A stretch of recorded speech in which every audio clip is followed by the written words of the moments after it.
இதுதான் எங்கள் வீட்டு நெற்பயிர்.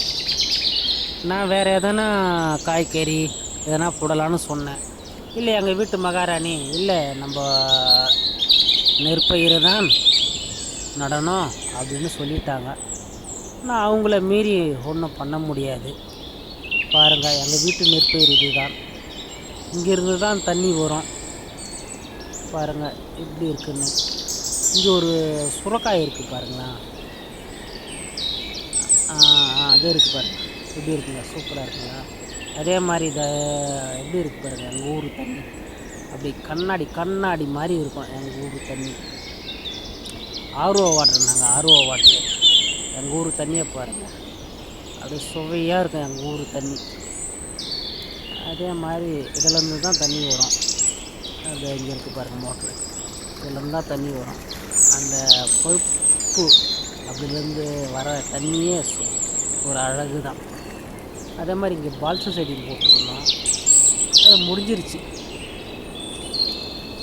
அதே மாதிரி பழைய கிணறு, இதில் வந்து நம்ம மீன் குஞ்சு விட்டுருக்கோம், வளர்ந்துட்டு இருக்கு.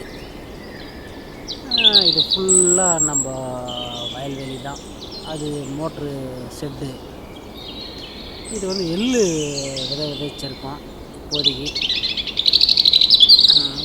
இப்போ எள்ளு விதை வந்து சரியாக வரல, எங்கேயோ அங்கே ஒன்று இங்கே ஒன்றுன்னு வந்துட்டுருக்கு. என்ன பண்ணுறது, விதைச்ச வரைக்கும் வந்த வரைக்கும் லாபம். அதே மாதிரி நம்ம அரண்மனையிலேருந்து ஒருத்தரை கூட்டின்னு வந்திருந்தல, அவர் தான் மரம், இப்போ தென்னை மரம் ஏறிட்டு இருக்கார். ஏறி இப்போ தேங்காய் பறிப்பார். இவர் தான் அவர் பெயர் வந்து பாபு.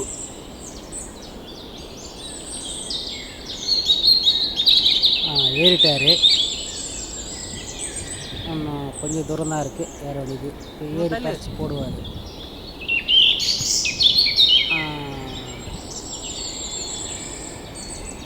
பறித்து கொஞ்சம் கொஞ்சமாக ஒவ்வொரு தேங்காயாக கீழே போடுறாரு. இதான் நம்ம வீட்டு மகாராணி எப்படி இருக்காங்க பாரு, பூச்சி குட்டியை தூக்கி வச்சுன்னு இருக்காங்க. நம்ம வீட்டு மகாராணி இவங்க தான். அவங்க வந்து மூஞ்சியை காட்டுவதில் கொஞ்சம் சங்கடப்படுவாங்க. அவங்க வந்து கொஞ்சம் கூச்ச சுபாவம். ஒவ்வொரு தேங்காயாக பறித்து போடுறாங்க. இது நம்ம வீட்டு தோட்டத்து இளநீர் காய் எப்படி இருக்குது பாருங்கள்.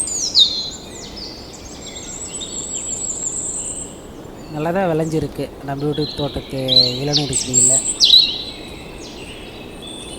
பாபு என்றவர் இளநீரை அறுத்து விட்டு கீழே இறங்குறார். பாவம், அவர் கொஞ்சம் கொஞ்சமாக இறங்கி விட்டார் கீழே. இதுதான் அவர் அறுத்த மொத்த இளநீர். இது மொத்த இளநீர். எங்கள் வீட்டு மகாராணி குடித்த மிச்சம் நான் ஒரு இளநீர் வெட்டி கொஞ்சம் சாப்பிட்லான்னு ஒரு இளநீர் வெட்டினேன். வெட்டி ஒரு இளநீர் நான் மட்டும் சாப்பிட்டேன். ரொம்ப டேஸ்ட்டாக இருந்தது, சுவையாக. அப்புறம் எங்கள் வீட்டு மகாராணி ஒரு இளநீர் குடிச்சிட்டு கீழே போட்டுட்டாங்க. அந்த இளநீர் இருக்கிற ஒழுக்க மட்டும் நான் சாப்பிட்டேன். அவ்வளோதான், முடிஞ்சது. பாய். பிடித்திருந்தால் எங்கள் சேனலை சப்ஸ்கிரைப் பண்ணுங்கள்.